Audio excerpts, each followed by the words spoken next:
दोस्तों बहुत बहुत स्वागत है आप सभी लोगों का। और यहाँ पर हम बात कर रहे हैं महामैराथन मैथमेटिक्स के आज टेस्ट की, जिसमें हम बात करेंगे। बहुत खूबसूरत प्रश्न होंगे, पूरा एक प्रैक्टिस सेशन रखा गया है जिसमें मैं चाहूँगा कि आप सभी लोग सही से जवाब कमेंट सेक्शन में दें, और जिससे कि हम जान पाएँ कि आपको कितना हम सिखा पाए, कितना आपको आप सीख पाए। तो बिना देरी करते हुए शुरुआत करता हूं। अगर चैनल को आपने सब्सक्राइब नहीं किया है तो जल्दी से सब्सक्राइब कर दो, वीडियो को लाइक नहीं किया तो जल्दी से लाइक कर दो, और शेयर करना तो बिल्कुल ना भूलें। तो चलो पहला प्रश्न आपके स्क्रीन पर रखते हैं। पहला प्रश्न है, यदि 12 पेनों का क्रय मूल्य 16 पेन के विक्रय मूल्य के बराबर हो तो लाभ और हानि का प्रतिशत, यानी लाभ होगा कि हानि, ये आपको बताना है। उसका परसेंटेज क्या होगा। बहुत सिंपल सवाल है और चाहेंगे जवाब भी आपके मिले, क्योंकि सवाल बड़े इजी हैं, आप इनको आसानी से कर पाएंगे। और ऐसे क्वेश्चन आपको एग्जामिनेशन में भी बहुत ज़्यादा मिलते हैं। तो बिना किसी देरी के पहले सवाल का जवाब मुझे मिले। मैं चाहूँगा क्या मिलेगा ये तो आप बताएंगे, और देखते हैं आपका जवाब आखिरकार इस सवाल के लिए क्या होता है। Let's start. सवाल आपके समक्ष, जानना चाहूँगा जवाब तेजी से मिलें। तो चलो, आपके जैसे जैसे जवाब मिलेंगे वैसे वैसे मैं आपके उत्तर को भी करता रहूँगा, और मैं चीज़ों को आपको धीरे धीरे बताता रहूँगा। तो पहला प्रश्न आपके सामने था, तो इसको चलो देखते हैं। जवाब तो नहीं मिल रहा अभी आप लोगों का, लेकिन मैं चाहूँगा तेजी से मिले। फिर भी मैं इस सवाल को आपको सॉल्व तो मैं भी कराऊंगा अगर आप नहीं देंगे उत्तर। तो पहला सवाल देखिएगा, 12 पेन। अब सिंपल सवाल देखना, क्रय मूल्य को बोलते हैं कॉस्ट प्राइस, परचेज प्राइस, जिस पर चीजें खरीदी जाती हैं। तो कॉस्ट प्राइस कितना है, उसने कहा 12, किसके बराबर है, आपने कहा 16 पेन के सेलिंग प्राइस के, सेलिंग प्राइस ऑफ 16 पेन। यानी अगर मैं इस 12 को इधर भेजूँ, सेलिंग प्राइस को इधर भेजूँ, तो क्या होगा, तो cost price upon selling price is equal to 16 upon 12। या आप कह सकते हैं 4 चौक 16, 4 तो 12। यानी आप इनको रेशो में, बहुत बढ़िया सपना, वेरी नाइस, सपना ने बहुत अच्छे से आंसर दिया है, एकदम सही जवाब है सपना आपका। क्यों, देखो 4/3 यहाँ पर हो गया। अब आपने क्या काम किया, यानी उस वस्तु का जो कॉस्ट प्राइस है वो 4 है, सेलिंग प्राइस 3 है। मतलब किसी वस्तु को आप 4 रुपए की खरीद के लेके आ रहे हो और भैया 3 रुपए की बेच रहे हो, तो ये तो गड़बड़ है ना, ये तो घाटा हो गया, नुकसान। 4 रुपए की लाए और 3 रुपए की बेची, कितने का नुकसान हुआ, आपने कहा 1 रुपए का। किस पर हुआ, कॉस्ट प्राइस पर, और मल्टीप्लाई बाई 100। तो राइट ऑप्शन 25% लॉस, क्योंकि आपका कॉस्ट प्राइस ज़्यादा और सेलिंग प्राइस कम है। जब कॉस्ट प्राइस ज़्यादा हो, सेलिंग प्राइस कम हो, तो हमेशा हानि होती है ना। तो यानी 25% की हानि। बहुत ही खूबसूरती से आप लोगों ने समझा और जवाब दिया। एक और सवाल की तरफ बढ़ते हैं, तेजी से करेंगे, पूरा स्पीड अप क्वेश्चंस को रखिएगा जिससे कि आपको सारे जवाब सही मिले। एक और सवाल, चलो। श्रीमान एक्स के पास एक निश्चित राशि है, हमें नहीं पता कितनी राशि है।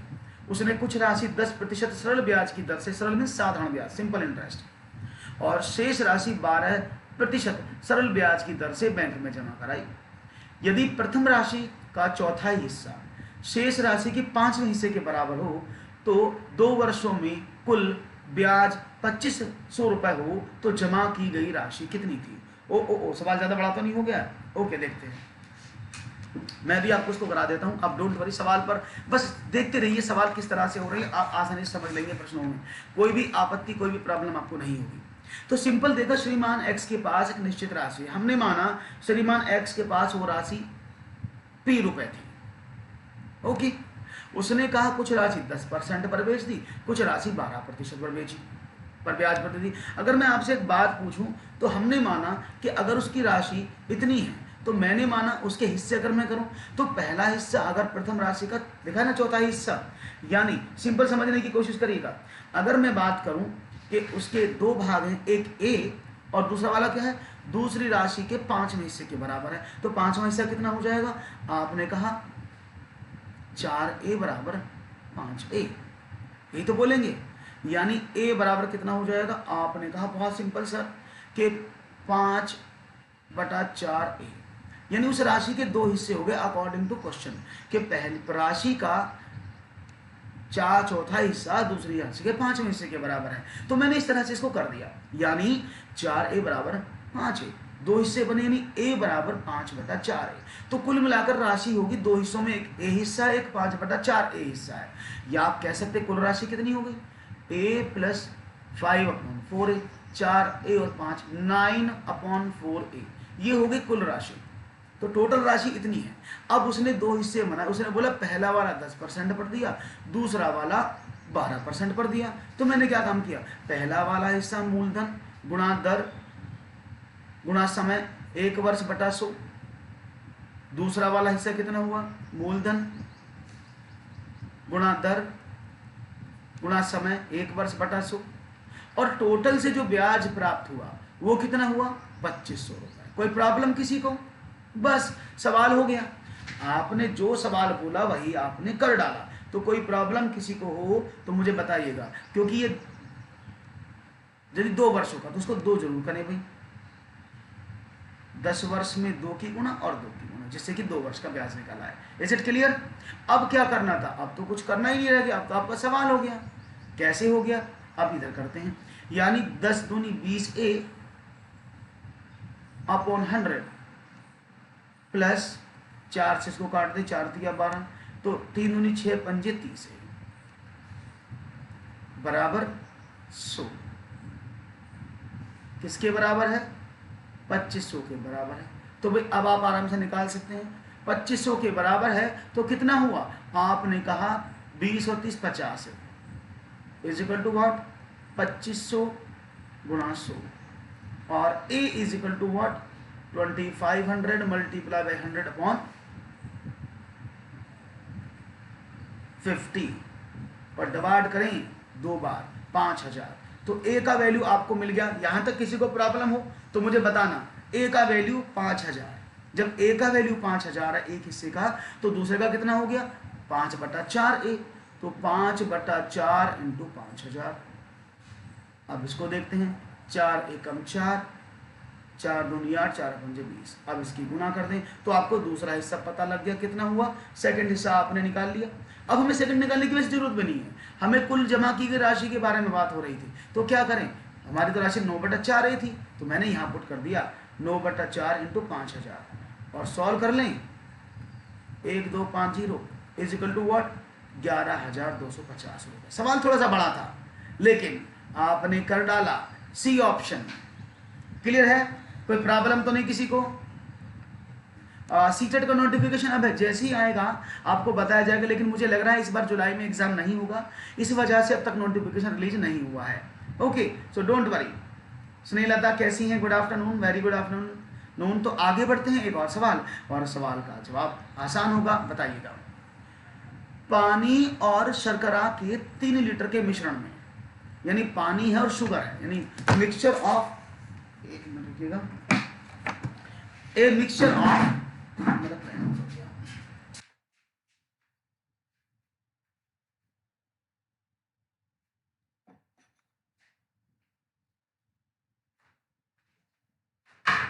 ओके दोस्तों। तो पानी और शर्करा लिखा है यहां पर कि एक मिश्रण में 40% शर्करा है, 40% शर्करा है। मैं अच्छा हूं स्नेहा। यदि 1 लीटर पानी इस मिश्रण में मिला दिया जाता है तो नए मिश्रण में शर्करा का प्रतिशत क्या होगा, यानी a mixture of 3 litre of water sugar contain 40% sugar. If 1 liter of water is added to the mixture, then the sugar in the new mixture, what will be the percentage? अब समझने की कोशिश करना भाई, ये आपका 3 लीटर का मिश्रण था, उसमें कहा 40% शर्करा है, तो 40% आपने इसका निकाला, तो कितना होता है, 4 दिया 12, 120, यानी 1.2 लीटर। यानी इसमें 1.2 लीटर शुगर है इस टोटल 3 लीटर पानी में। उसने कहा इसमें 1 लीटर और पानी मिला दिया, तो टोटल मिश्रण कितना हो गया, अब 4 लीटर में शर्करा कितना है, 1.2। भाई शर्करा तो नहीं बदला ना, शर्करा तो जितना है उतना ही रहेगा, जितना मिश्रण में शुगर था वो थोड़ी बदला है, बस अपने पानी तो बढ़ाया है। तो क्या हुआ, यानी अब 1.2 लीटर है 4 में, और मल्टीप्लाई बाई 100, अगर डिवाइड करें तो 2500 का 100, तो 25 दूनी 50, 25 दूनी 50, 25 से कम 25 और 5 30, तो यानी 30% हो जाएगा। बहुत बढ़िया, 30%, नो 35 नहीं, 30%। क्लियर है भाई, आसान सवाल है, अगर आप इसको ढंग से समझेंगे ना तो आपका कल्याण होगा तथास्तु हमेशा। तो be prepare for the questions, question बहुत ही अच्छे रखे गए हैं सेशन में, जिससे कि आप इन क्वेश्चंस को समझें। और यहाँ मैंने मिक्सअप रखा है, साथ में पेडागॉजी के क्वेश्चंस को भी जोड़ा है, साथ में मैथमेटिक कंटेंट के क्वेश्चंस को भी रखा है। तो दोनों तरह के क्वेश्चंस आपके सामने हैं, तो आपको दोनों तरह के क्वेश्चंस का जवाब जरूर देना होगा। ओके, तो बढ़ते हैं। एक और सवाल आपके स्क्रीन पर ये रहा। दिए गए समांतर चतुर्भुज एबीसीडी में x और y के मान बराबर है, यानी एक पैरेललोग्राम दिया यहाँ पर, इट्स ए पैरेललोग्राम। इस पैरेललोग्राम में x और y के जो वैल्यूज हैं वो आपको बतानी है। आप इसको आसानी से बता पाएंगे, कुछ भी नहीं करना है इस सवाल में। अगर आप छोटी छोटी सी प्रॉपर्टीज को जानते हो, इतनी सी प्रॉपर्टी को अगर आप जानते हैं, गुड इवनिंग, कैसे हैं लॉयल, तो आप इस क्वेश्चन को आराम से कर लेंगे। और शायद आप जानते भी होंगे कि पैरेललोग्राम यानी समांतर चतुर्भुज में प्रॉपर्टी क्या होती है कि उसके जो विपरीत कोण होते हैं, जो अपोजिट एंगल होते हैं, वो बराबर होते हैं। ये आप सब जानते हैं ना कि विपरीत कोण अपोजिट एंगल ऑलवेज भी इक्वल। तो आपने क्या देखा, अगर प्रॉपर्टी का मुझे पता है कि वो हमेशा इतने होते हैं, तो क्या करें, यानी ये वैल्यू जो लिखा है 4x प्लस वाई, ये किसके बराबर हो जाएगा, ये 75 के बराबर हो जाएगा। और 2x प्लस 5y ये किसके बराबर हो गया, ये हो गया 150 के बराबर। Is it clear? यही तो प्रॉपर्टी होती है। अब आपके पास सामने दो इक्वेशन आ गई। अब तो सवाल आपको आनंद की प्राप्ति कराएगा, और इसे करने के बाद परमानंद का आनंद लेंगे। कैसे? अगर मैं इसको x को खत्म करता हूं तो मैंने इसमें 2 का मल्टीप्लाई करना पड़ेगा ना, तो 2 2 जा 4x plus 10y is equal to 300। और ये क्या हो गया, 4x plus y is equal to 75। चलो इसको सबट्रैक्ट करते हैं, तो ये भी माइनस, ये भी माइनस, ये भी माइनस, तो 9y इज इक्वल टू 225 और y is equal to 225 upon 9, तो 9 दूनी 18 और 9 पंजे 45। तो y का वैल्यू तो 25 आ गया, जो कि दिया हुआ है ऑलरेडी। अब y का वैल्यू 25 है। अब x का वैल्यू कितना होगा, x का भी देख लेते हैं। जब y का वैल्यू 25 है तो वही y का वैल्यू पुट कर दिया मैंने, तो क्या बना, 4x plus 25 is equal to 75, यानी 4x is equal to 75 minus 25 is equal to 50, और x is equal to what, 50 upon 4 that is 12.5। तो x का वैल्यू 12.5 है, बहुत बढ़िया। तो x का वैल्यू कितना मिला, 12.5, और y का वैल्यू कितना मिला, 25। This is the right answer. Easy है ना, इजीली हैंडल हो गया। वैसे भी y सिर्फ एक में ही था 25, तो आप x का निकालने की जरूरत भी नहीं थी, लेकिन हमें पूरा क्वेश्चन सॉल्व करके बताना होता, दैट्स वाई हमने आपको पूरा क्वेश्चन ही सॉल्व करके बता दिया है। Is it okay? बात समझ में आ रही है तो यस लिख दो भाई। समझ में आ रही है ना सवाल, तो एक बार यस लिखकर मेरा उत्साह बढ़ाओ और अपने आप को मोटिवेट करते रहो। और टेलीग्राम का लिंक डिस्क्रिप्शन में दिया, उसको भी ज्वाइन करते रहो। बहुत बढ़िया। One more question, ready? Okay, one more question for you. ये रहा, कबीर 10 रुपए में 11 की दर से पेंसिल खरीदता है, वह 11 रुपए में 10 की दर से इन्हें बेच देता है, उसका प्रतिशत लाभ क्या है? Kabir buys 11 pence at the rate of ₹10, then he sold 10 pence at the rate 11. His percentage profit is equal to what? अब ये सवाल तो बड़ा ही अटपटा सा लग रहा है, बड़ा ही मजेदार लग रहा है। इसको आप आसानी से कर सकते हैं, और कैसे करेंगे चलो उसको भी देख लेते हैं। रेडी? तो देखो, मैं एक छोटा सा सवाल आपसे पूछता हूं, अगर आप उस सवाल को कर देंगे ना तो ये सवाल आपसे एक चुटकी में हो जाएगा। ऐसे कैसे? मैंने आपसे कहा एक आदमी 10 संतरे 25 रुपए के खरीदता है, और वही 10 संतरे 38 रुपए के बेचता है। समझ लेना मैंने क्या बोला। एक व्यक्ति 10 संतरे 25 रुपए के खरीदता है और वही 10 संतरे 38 रुपए के बेच देता है। तो यहां पर होने वाला लाभ कितना है? आप कहेंगे सर ये तो बड़ा आसान है, आपने कहा 38 माइनस 25 13 रुपए का लाभ हो जाएगा। लेकिन कभी आपने सोचा कि इस सवाल को आपने इतनी आसानी से कैसे बता दिया? क्यों? क्योंकि क्वांटिटी बराबर है। देखा ना आपने, भाई क्वांटिटी तो बराबर है, 10 लाया 10 बेच दिए। लेकिन इस सवाल में थोड़ा सा गड़बड़ है, इसका दिमाग थोड़ा सा सवाल का घूमा हुआ है। क्यों पता है क्यों? क्योंकि यहाँ खरीद तो 10 रहा था और बेच 11 में रहा था, है ना। तो क्वांटिटी अलग अलग है। अगर मैं क्वांटिटी को इक्वल कर दूं तो मेरे सारे सवाल नहीं रहेंगे, वो इजी हो जाएंगे। क्योंकि अभी हमने देखा। तो हम इस सवाल करने के लिए क्या करते हैं, हमने एक तरफ रुपए और एक तरफ क्वांटिटी लिख ली। उसने बोला 10 रुपए में 11, उसने बोला 11 रुपए में 10, यानी क्वांटिटी को इक्वल कर लो बस। अब कैसे इक्वल करें, यहाँ तो क्वांटिटी 11 यहाँ पर 10 है, तो मैंने क्या काम किया, क्वांटिटी को बराबर करने के लिए मैंने छोटा सा काम किया, नीचे वाले में ऊपर वाली क्वांटिटी की मल्टीप्लाई कर दी, ऊपर वाले में नीचे वाली क्वांटिटी की मल्टीप्लाई कर दी। Is it clear? तो नए रेट और नई क्वांटिटी बनी, तो क्या बना, 10 ढाई 100 रुपए, और 11 में 10 की गुणा करेंगे 110। अब सवाल क्या बना, 110 पेंसिल 100 रुपए की खरीदी, अब क्या वो 11 में 11 की गुणा 121 और 10 ढाई 11 ढाई 110। अब सवाल बन गया ना इजी। गुड आफ्टरनून आदेश, क्या सवाल बन गया कि भाई 110 जो पेन उसने लिए थे 100 रुपए के, और वही 110 पेन उसने 121 के बेच दिए। आसान हो गया ना। तो कितने रुपए का फायदा हुआ, आपने कहा 21 रुपए का। कितने पर, कॉस्ट प्राइस तो 100 था, और मल्टीप्लाई बाई 100 परसेंटेज इक्वल करने के लिए 21% का। क्लियर, बात समझ में आ गई? तो 21% का प्रॉफिट कमाएंगे भाई साहब। आसान है ना, मुश्किल तो नहीं। तो चलो 5 क्वेश्चन मैं पेडागॉजी का रखता हूँ, देखता हूँ मैथ्स की पेडागॉजी में आपको कितनी महारत हासिल है। ओके, पहला सवाल आपके सामने, इसके बाद आएगा अभी और खतरनाक सवाल, इसके आगे आएंगे। सवाल है, दिए गए वृत्त में थीटा का मान बराबर है, किसके बराबर है थीटा का मान, ये आपको बताना है। ओके, तो देखते हैं आपका जवाब, थीटा का मान किसके बराबर आप देते हैं, ये तो आप बताएंगे, हम तो सिर्फ सुनेंगे। ओके, चलो भाई शुरू हो जाओ। सिंपल सवाल है, जवाब आपको देना है। ओ ओ ओ, क्या बात है, बहुत तेजी से उत्तर आने लगे, मुझे तो उम्मीद से ज्यादा आंसर मिल रहे हैं, बहुत बढ़िया। अरे वाह, आप तो बहुत ही अच्छे से उत्तर देते हैं। ऐसे ही लगातार जबरदस्त तरीके से डटे रहो मैदान में, जिससे कि सवाल हो जाए परेशान आपसे युद्ध भूमि में। समझो भाई, ये एक व्रत है, कोई प्रॉब्लम नहीं। व्रत है तो उसने बोला इसमें एक आकृति बनी, अगर ये कोण 40 का है तो ये कोण भी 40 का ही होगा, क्योंकि ADC और BDC दोनों क्या हैं, दोनों ही यहाँ पर एक आंतरवृत्त खंडकोण में बने हुए हैं, और जो एकांतरवृत्त खंडकोण में बने होते हैं तो उनके एंगल भी बराबर होते हैं, तो ये भी 40। अब आपके सामने ट्रायंगल है ये वाला। ओ ओ ओ, कितना आसान सवाल था, है जी। नमस्कार नमस्कार राजकुमार, प्रणाम प्रणाम प्रणाम प्रणाम प्रणाम। अरे वाह, इतना भव्य स्वागत, इतना खतरनाक वेलकम, ये तो आज पहली, इतनी खुशी तो कभी नहीं हो मुझे। 85 ये था, 40 ये हो गया, और त्रिभुज के तीनों अंतः कोणों का योग। मेरे क्लास का टाइम अब 3 दिन 2 बजे चलेगा, और बाकी दिन 5 बजे होता है, 4 दिन 5 बजे। तो यानी अब ADC तो 180 है, 40 ये तो 125 हो गया।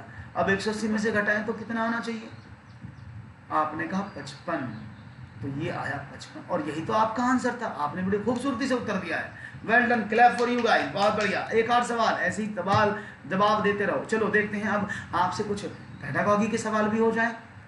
चलो, निम्नलिखित में से कौन सा कथन गणित की प्रकृति को नहीं दर्शाता है? Which of the following statements does not reflect the nature of mathematics? A, गणित की अपनी भाषा होती है जिसके माध्यम से सूत्र प्रत्यय सिद्धांत का प्रतिपादन किया जाता है। आदेश मैंने बताया तो भी, गणित में अमूर्त प्रत्ययों को व्याख्या का अवसर होता है। गणित में सामान्यकरण का क्षेत्र संकुचित होता है, संख्याएं स्थान मापन आदि गणित का आधार है। मेरी क्लास का टाइम जो मेरा महामाराथन चलता है वो 2 बजे चलता है, 2 PM। ओके, तो यहाँ पर देखते हैं जिसके माध्यम से सूत्र प्रत्यय सिद्धांत का प्रतिपादन किया जाता है। तो इनमें से आपको बताना है कौन सा सवाल सही होगा, A, B, C या D। लेट्स सी, C जवाब दे रही हैं। बहुत, यानी प्रश्नोत्तर, ये प्रश्नोत्तर विधि थी, ये प्रश्नोत्तर वाला ही सेशन था, और आपका जवाब बहुत ही खूबसूरती से मिल रहा है। क्यों मिल रहा है जानते हैं? क्योंकि आपने बहुत अच्छे से पढ़ा है। देखो, गणित में जो सामान्यीकरण है, हालांकि जो मैं आगमन विधि पढ़ता हूँ, जो मैं इंडक्टिव मेथड पढ़ता हूँ, उस मेथड का प्रिंसिपल ही होता है विशिष्ट से सामान्य। यानी बालक बहुत सारी चीज पढ़ करके एक नियम को खोजता है, एक नियम को फाइंड आउट करता है, और वही नियम को सामान्यीकरण कहते हैं।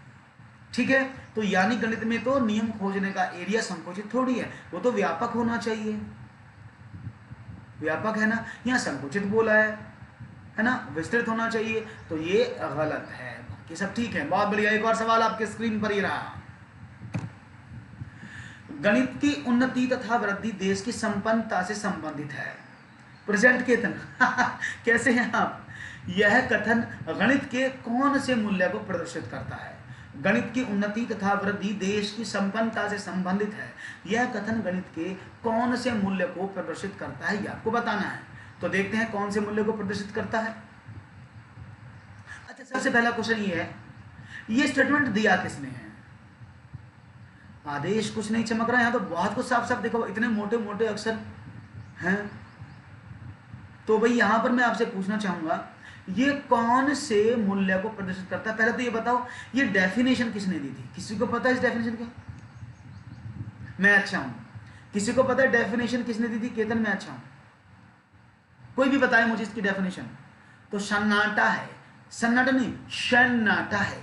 तो ये सन्नाटे को तोड़ा जाए और बताया जाए, उनका नाम था नेपोलियन। ये परिभाषा सब कोहलबर्ग ने दे दिया। चलो, नेपोलियन ने परिभाषा दी थी, मैं बता देता हूं। This definition is given by Napoleon. Napoleon साहब ने यह स्टेटमेंट दिया था कि गणित की, जिस देश की गणित उन्नत है, उस देश का वृद्धि, उस देश में संपन्नता होगी।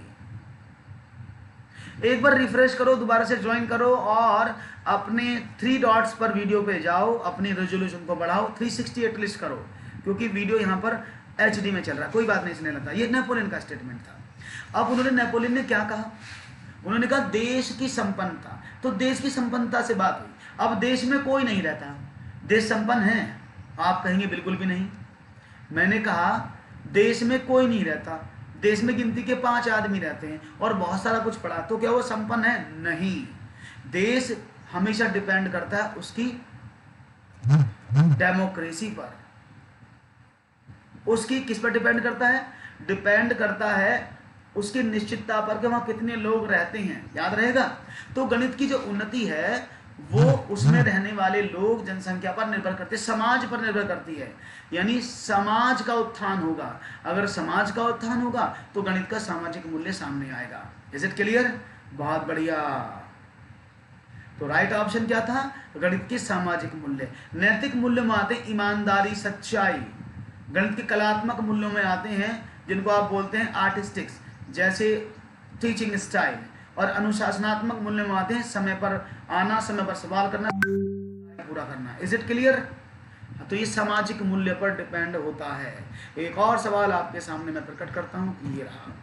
एक ऐसी योजना जो यह जानने का प्रयास करती है कि विद्यार्थी कितना समझे हैं और इस आधार पर यह तय किया जा सके कि प्रत्येक की व्यक्तिगत अथवा वर्ग की आवश्यकता के अनुसार भविष्य का शिक्षण तय हो सके, कहलाता है योगात्मक आकलन, सूचनात्मक आकलन, निदानात्मक आकलन या फिर परीक्षण यानी टेस्ट। तो देखते हैं आपका जवाब मुझे क्या मिलता है। बस तो यहां पर जवाब देख रहे हैं आप लोगों को क्या मिल रहे हैं। तो भाई ये तो आप बताएंगे और मैं तो सिर्फ देखा हूँगा बैठा बैठा कि आप मुझे क्या जवाब देते हैं। Good afternoon. तो यहां पर मिलने लगे हैं जवाब, बहुत खास खास आपके जवाब हैं।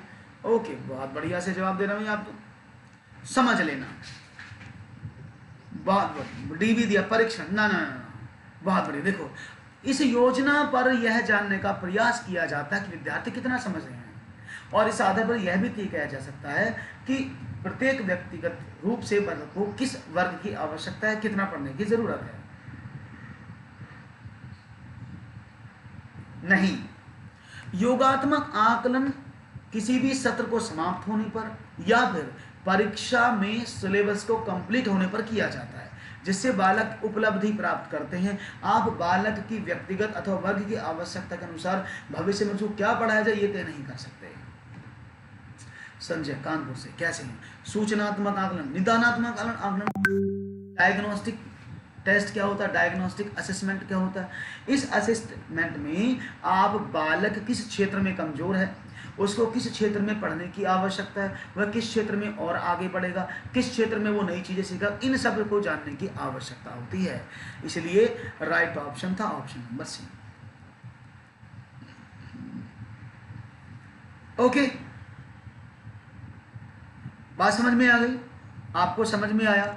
और नेक्स्ट की बात करते हैं और देखते हैं आपको और क्या जवाब मिलते हैं सवालों के साथ साथ। नेक्स्ट क्वेश्चन की बात करते हैं और बात करते हैं निम्न में से कौन सा अनौपचारिक आकलन की विशेषता को नहीं दर्शाता।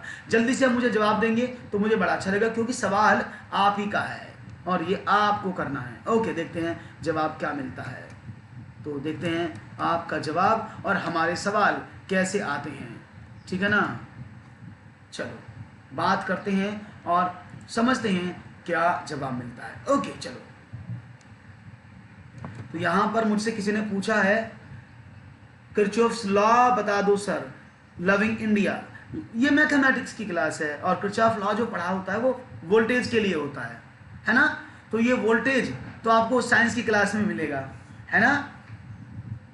तो राइट ऑप्शन क्या है, विद्यार्थी अपनी उत्तर पुस्तिकाओं में जैसे कार्य कर रहे हैं उसकी तरफ देखना। अनौपचारिक आकलन की विशेषता नहीं है। विद्यार्थी जब अन्य विद्यार्थी को समझाने अथवा चर्चा में व्यस्त हों उनको सुनना। अध्यापक द्वारा पूछे गए प्रश्नों पर दिए जाने वाले उत्तर को मॉनिटर करना, या फिर विद्यार्थी की उत्तर पुस्तिकाओं की जांच कर अंक और ग्रेडिंग प्रदान करना। इनमें से कौन सा अनौपचारिक आकलन की विशेषता नहीं है, ये आपको बताना है। ओके, तो देखते हैं जवाब क्या मिलता है आप लोगों का। तो यहां पर जवाब धीरे धीरे होले होले पढ़ने लगे हैं और मेरे सवाल आपकी तरफ आने लगे हैं। तो देखते हैं आपका जवाब क्या मिलता है। तेजी के साथ चाहूंगा मैं, तो मुझे आराम से जवाब देंगे आप लोग। तो राइट ऑप्शन मिलने लगा डी, बहुत बढ़िया। क्यों? क्योंकि विद्यार्थियों की उत्तर पुस्तिकाओं की जांच कर अंक या ग्रेडिंग देना औपचारिक होता है, फॉर्मल इवेल्युएशन होता है, फॉर्मल असेसमेंट इसको बोलते हैं, क्योंकि यहां पर तरीके से काम करते हैं। पोल दिया जाए, अभी पोल देंगे खुशी, लेकिन विद्यार्थी अपनी उत्तर पुस्तिकाओं में जैसा कार्य करे उस तरफ देखना, दैट इज अनौपचारिक रूप से देखना। यानी आप अगर पूरे कॉपी पेन पर टेस्ट लेंगे और टेस्ट लेकर उसको जांच के उत्तर मार्क्स देंगे तो वो सब औपचारिक, अदरवाइज अनौपचारिक। Is it clear? समझ में आया आपको सवाल कि अनौपचारिक आकलन की विशेषता को नहीं दर्शाता है अंक ग्रेडिंग। बहुत बढ़िया, अंक ग्रेडिंग आपको औपचारिक यानी फॉर्मल में मिलता है। इनफॉर्मल में आपको ये सब तीनों चीज दी, इस तरह से वो मॉनिटर कर सकता है, देख सकता है। एक और सवाल आपके स्क्रीन पर आता हुआ, चलिए। सभी अध्यापक को शुद्ध गणितीय शब्दावली के उपयोग हेतु प्रोत्साहित किया जाता है और विद्यार्थियों के मध्य शुद्ध शब्दावली उपयोग हेतु बढ़ावा देती है। इस शब्दावली को जाना जाता है। All teachers are encouraged to use pure mathematical vocabulary and promote pure vocabulary uses among students. This terminology is known: A.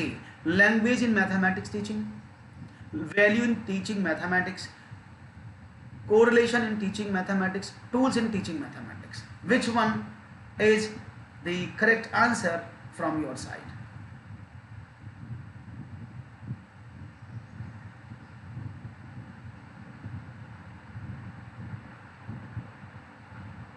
Okay, तो यहां पर ओ ओ ओ ओ ओ ओ ओ ओ भाई रुको, ठहरो, जवाब तेजी से आने लगे। मैं समझ रहा हूं आपके जवाब तेजी से आ रहे हैं, हाँ भाई, लेकिन जवाब सह संबंध आपने कहा कि सर सह संबंध होना चाहिए। ओके, जैसा आपको उचित लगे, आप जैसा चाहें वैसा बता सकते हैं और मैं आपके सामने उत्तर रखता हूं। अब आपका जवाब आ चुका है तो मैं आपको बता दूं, तो राइट है ना, ये जवाब अफसोस आपका गलत जवाब हुआ है। सही जवाब है ऑप्शन नंबर ए। देखो, अध्यापकों को शुद्ध गणितीय शब्दावली के उपयोग हेतु प्रोत्साहित किया चाहिए, यानी आप टीचर को गणित की शुद्ध शब्दावली, यानी जो शब्दावली कहाँ है, जो भाषा प्रयोग करता है मास्टर क्लास में पढ़ाते समय, तो वो सही शब्दों का प्रयोग करें और उसका प्रोनाउंसिएशन एकदम बढ़िया होना चाहिए और विद्यार्थियों के मध्य शुद्ध, बिल्कुल, और जैसे वो शुद्ध बोलेंगे तो बच्चों के अंदर भी शुद्ध शब्दावली का निर्माण होगा। यानी शब्दावली किसकी अंतर्गत आती है? गणित की भाषा के अंतर्गत। वो यानी शब्दावली में क्या पढ़ाएगा? वो आई की मात्रा, ओ की मात्रा, ए की मात्रा थोड़ी पढ़ाएगा। वो क्या पढ़ाएगा? वो पढ़ाएगा कि भाई प्रतिशत क्या होता है, व्यवकलन क्या होता है, तो वही शब्द बच्चों को अंदर भी जाएंगे। तो यानी यहाँ पर गणित शिक्षण में भाषा का विकास वो करेगा। Right option, option. सत श्री अकाल, सत श्री अकाल। तो राइट ऑप्शन होगा ए, गणित शिक्षण में भाषा। तो ये गलत जवाब आपकी तरफ से थोड़ा सा आया, कोई बात नहीं, तो जवाब बढ़ते थे। एक और सवाल आपके स्क्रीन पर इसी के साथ मैं रखता हूँ। नेक्स्ट, नीचे दिए गए कथनों में से कौन सा कथन गणित की विशेषता को सही सही नहीं दर्शाता है? एक, गणित विचारों का तार्किक ज्ञान है। गणित मनुष्य के मस्तिष्क में तर्क करने की आदत बनाने का मार्ग है। गणित अमूर्त विज्ञान नहीं है और गणित की संख्या एवं स्थानों के विज्ञानों के रूप में परिभाषित किया गया है। Which of the statement given below is mathematics does not accurately reflect the attribute of mathematics? That is, A, mathematics is the logical science of thoughts. Mathematics is the way of forming the habit of reasoning in the brain of man. Mathematics is not abstract science. And D, mathematics is defined as the science of numbers and places. तो देखते हैं आपका जवाब इसमें से क्या मिलता है भाई, क्या देते हैं आप जवाब। देखते हैं आपके सामने क्या जवाब आता है आपका। ए, बी, सी या डी, 4 ऑप्शन समझो, और जवाब मुझे पता है डेफिनेटली सी ही दे रहे होंगे आप, और बहुत ही खूबसूरत सोचा है आपने, सी ही इसका सही जवाब है। क्योंकि गणित तो अमूर्त विज्ञान है, गणित तो अमूर्त विषय है। और यहाँ पर एक डेफिनेशन मुझे याद आ जाती है, एक हमारे मनोवैज्ञानिक जिनका नाम था मार्शल एच स्टोन, और मार्शल स्टोन साहब ने परिभाषा क्या दिया था कि गणित जो है, गणित एक अमूर्त व्यवस्था का अध्ययन है जो अमूर्त तत्वों से मिलकर बनी है, जिसे हम मूर्त चीजों पर लागू करके समझते हैं। Is it clear? तो ये बात कही हमारे मार्शल साहब ने, इसीलिए कहा गया है कि गणित एक अमूर्त विषय है, क्योंकि बालक को आप अमूर्त चिंतन की तरफ विकसित करते हो, है ना। बहुत बढ़िया, बहुत बढ़िया सपना।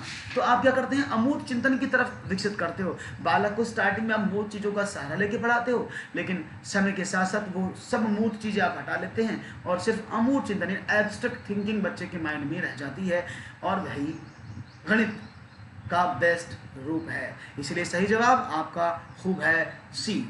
एक और सवाल, क्वेश्चन नंबर 14।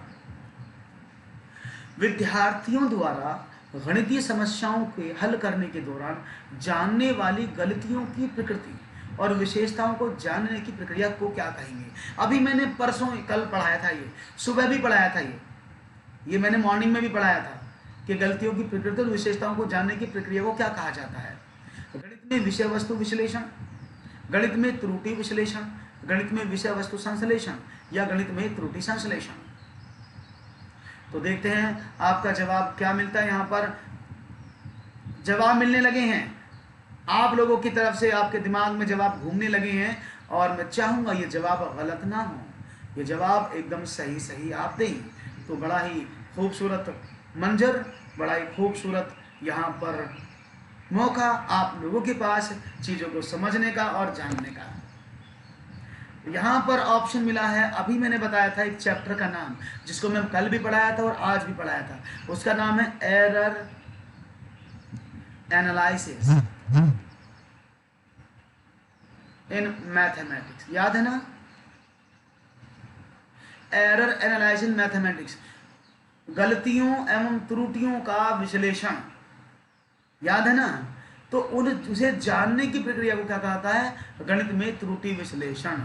और ये यूनिट नंबर 5 है आपके मैथमेटिक्स में।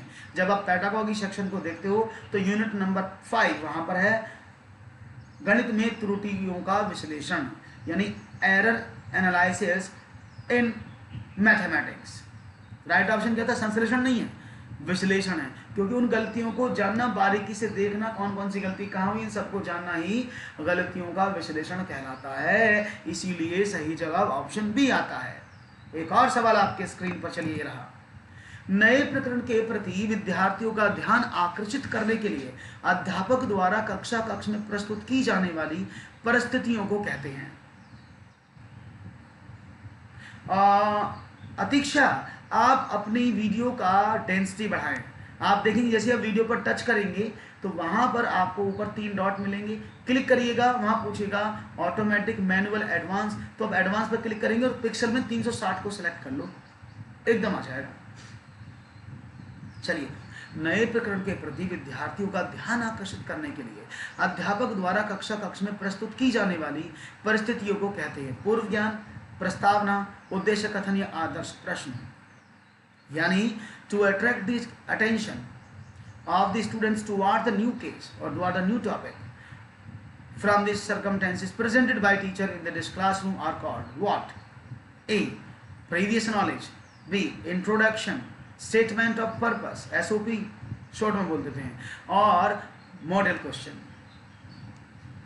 तो यहां पर जवाब मिल रहा है, बिल्कुल सही पकड़े। अरे आपको तो बहुत अच्छे से आ रहा है, वेरी नाइस। यानी जो आप सोच रहे हैं ना वो एकदम सही सोच रहे हैं, जवाब एकदम यही है, बिल्कुल। प्रस्तावना, जिसको अंग्रेजी में हम इंट्रोडक्शन के नाम से भी बोल देते हैं।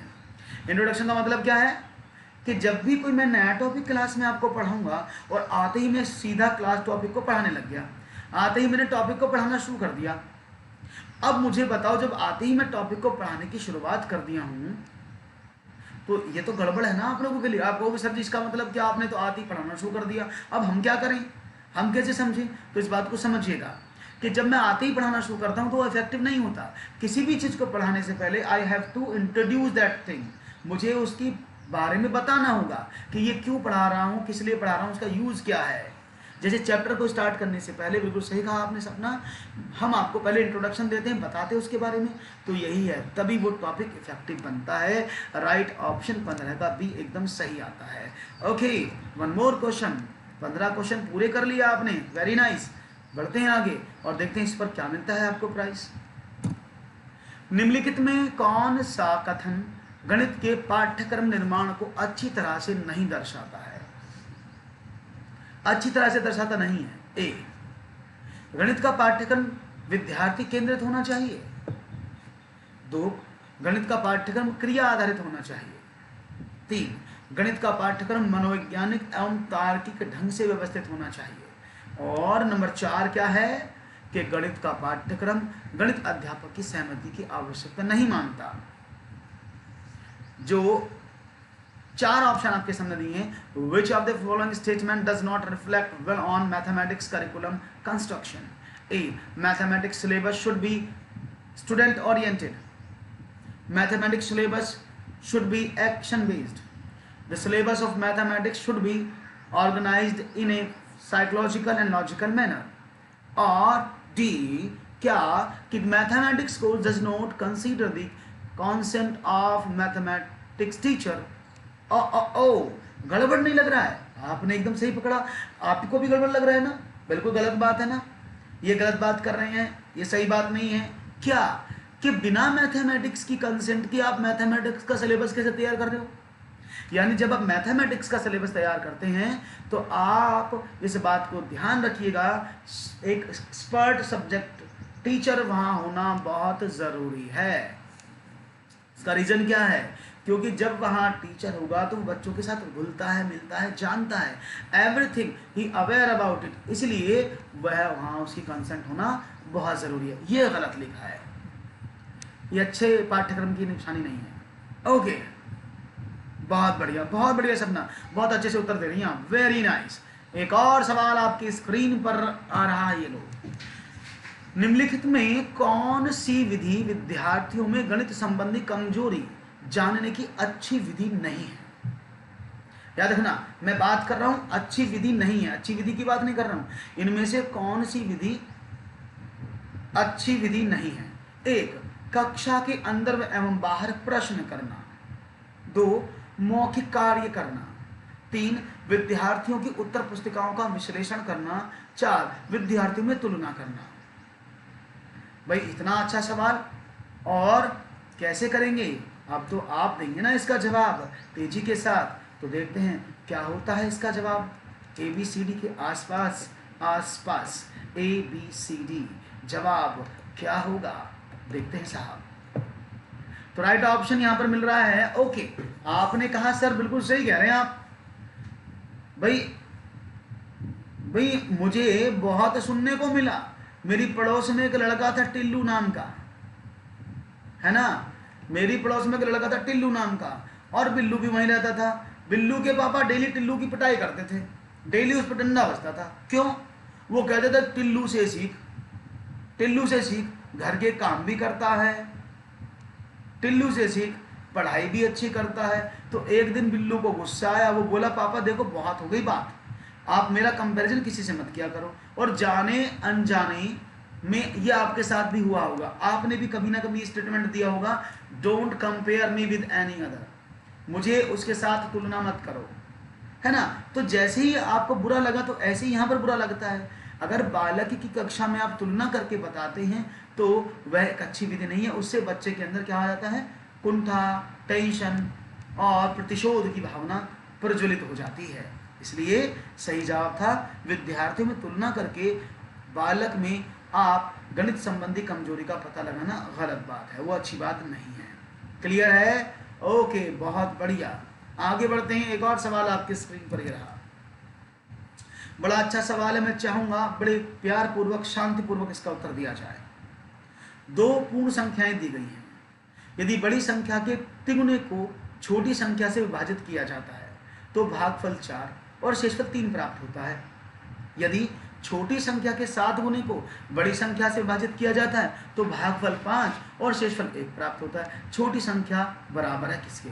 और ये सवाल रीट में आया हुआ, ये मैं समझ, ये सवाल रीट में 2017 में पूछा जा चुका है। अब आप देखो ऐसे सवाल आएंगे एग्जाम में तो आप कैसे जवाब करेंगे, तो ये तो आप पर मैंने छोड़ दिया है। लेकिन उससे पहले मैं थोड़ी सी थ्योरी आपको बता देता हूँ, क्योंकि ये सवाल हो सकता है मे भी मुश्किल हो और आप इसको प्रॉब्लम करें, है ना। तो मैं इसको समझा देता हूँ। ओके डन, समझते हैं सवाल। हमने माना दो पूर्ण संख्याएं, मैंने माना दोनों पूर्ण संख्याएं, एक संख्या a और दूसरी b है। Is it clear? मैंने दो संख्याएं मानी, कौन करेगा सबसे तेज इस सवाल को मुझे बताइएगा।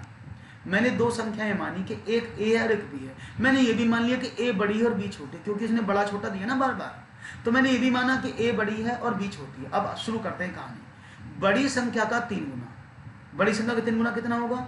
3a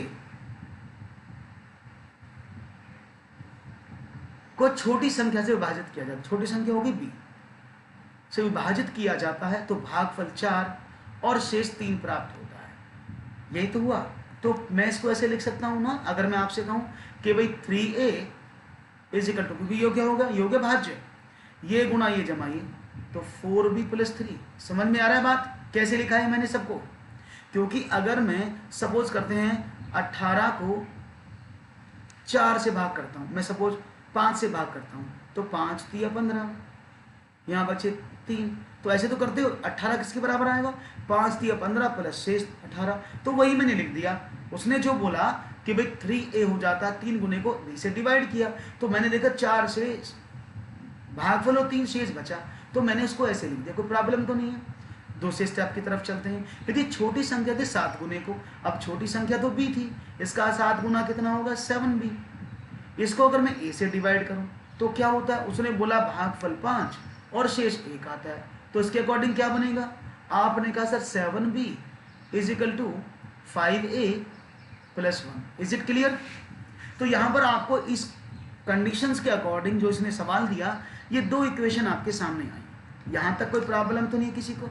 बहुत बढ़िया। मैं आगे बढ़ता हूं और थोड़ा सा आगे बता देता हूं। जब ये समझ में आ गया है तो अब नीचे का साफ कर देते हैं मैटर, क्योंकि ये तो आपको समझ में आ गया है।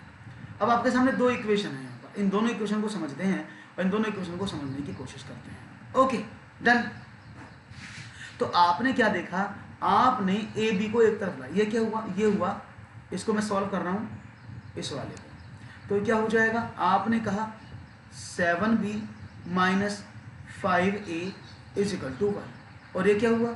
ये हुआ माइनस का 4b प्लस का 3a is equal to 3। Is it okay ना? ये मैंने ऐसे लिख दिया, a को a के नीचे, b को b के नीचे, और उसको उधर भेज दिया। अब क्या करें? हमने ऊपर वाले में 3 की मल्टीप्लाई, ये रीट में आया हुआ है देव रावल, ये रीट 2017 का क्वेश्चन है, प्राइमरी पेपर 1। तो क्या करें? ये बना 7 तिया 21b माइनस का 5 तिया 15b इज इक्वल टू 3। इसमें 5 का गुणा कर दिया, तो माइनस का 20b प्लस का 15b is equal to 15। Okay, तो अब क्या करें भाई? अब इनको हमने ऐड कर दिया, इससे ये कट गया, तो 1b बराबर 18 बचा। यानी वो बी तो पूछ रहा था मुझसे, उसने मुझसे बी ही तो पूछा है, उस छोटी संख्या तो वो छोटी तो मैंने बी ही मानी थी, तो b इज इक्वल टू 18, यानी इन दोनों में छोटी संख्या 18 है। अभी क्लियर हुआ? क्लियर है? कोई प्रॉब्लम तो नहीं किसी को सवाल को करनी? मुझे लगता है कोई प्रॉब्लम नहीं होनी चाहिए। सवाल बड़ा आसान सा था और आपने इजीली हैंडल कर लिया है। मुझे लगता है आप आसानी से इन सवालों को कर पाएंगे। एक और सवाल लिया जाए फिर तो बहुत बढ़िया। वीडियो अच्छा लग रहा हो तो लाइक जरूर कर दीजिएगा। एक और सवाल, चलो।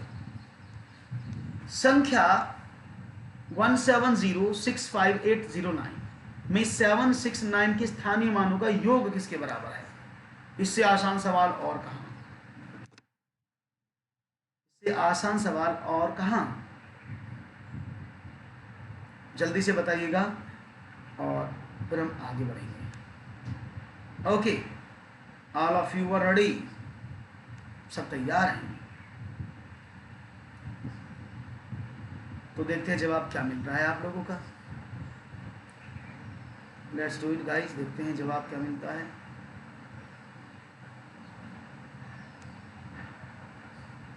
ओके,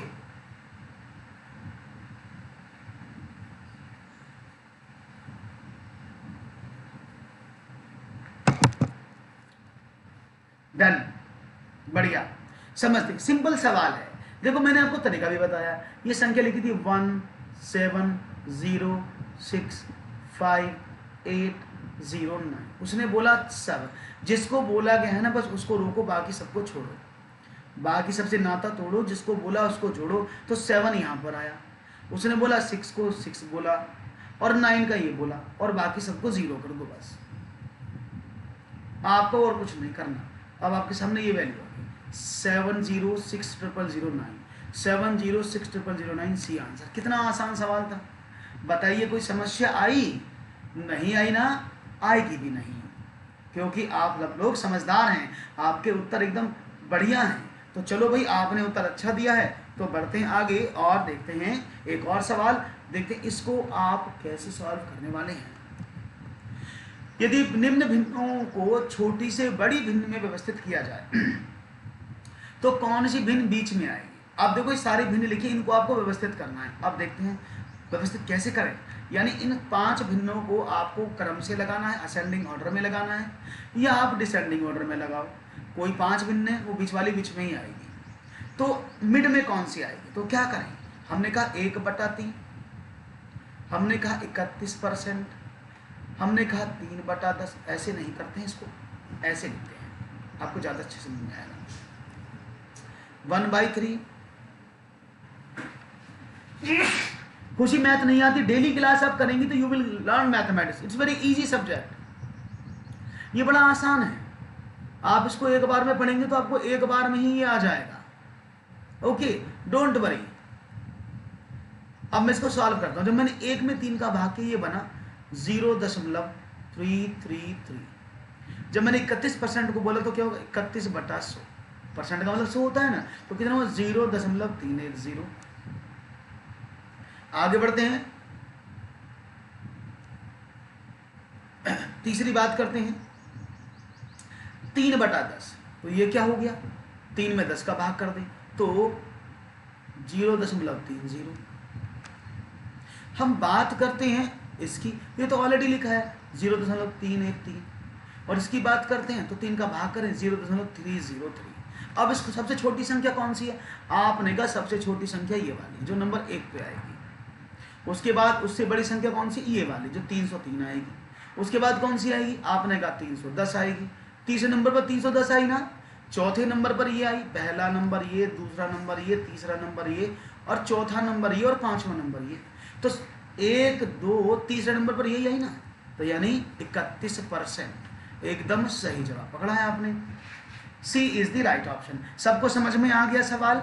ऐसा मेरा कोई साथी जिसको समझ ना आया हो तो ये 20वां प्रश्न था जिसको आपने आसानी से कैप्चर कर लिया। कोई और प्रॉब्लम हो तो यू कैन आस्क, कोई और क्वेरी हो you can ask, totally yours. तो आज हमने यहाँ पर 20 क्वेश्चन बड़े अच्छे अच्छे से सीखे और बड़े अच्छे से अच्छे क्वेश्चंस को आपने किया। क्लियर हो गया? तो ये 20 प्रश्न आपको कैसे लगे ये मुझे ज़रूर बताएं कमेंट करके, और साथ में अगर वीडियो अच्छा लगा हो तो लाइक ज़रूर करें, और चैनल को सब्सक्राइब करना बिल्कुल भी ना भूलें। लिंक डिस्क्रिप्शन में दे दिया गया है, आप आसानी से उस लिंक से जाकर के चीज़ों को डाउनलोड कर सकते हैं। सभी कोर्स की डिटेल, सारी प्लेलिस्ट और बाकी टेलीग्राम का लिंक हमने चैनल में ऑलरेडी दे दिया है। तो अगर आपको क्लास अच्छा लगा हो तो जल्दी से इसे लाइक वाइक करो और आगे बढ़ाते रहो, जिससे कि ये सिलसिला जारी रहे। ओके, बहुत बहुत शुक्रिया, बहुत बहुत धन्यवाद आप सबका जुड़ने का। Thank you very much. और आपको बता दें एक बात और, क्या सब्सक्राइब जरूर कर लेना। एक मिनट चलता हूं, bye bye, take care, thank you very much, आपका जुड़ने का शुक्रिया।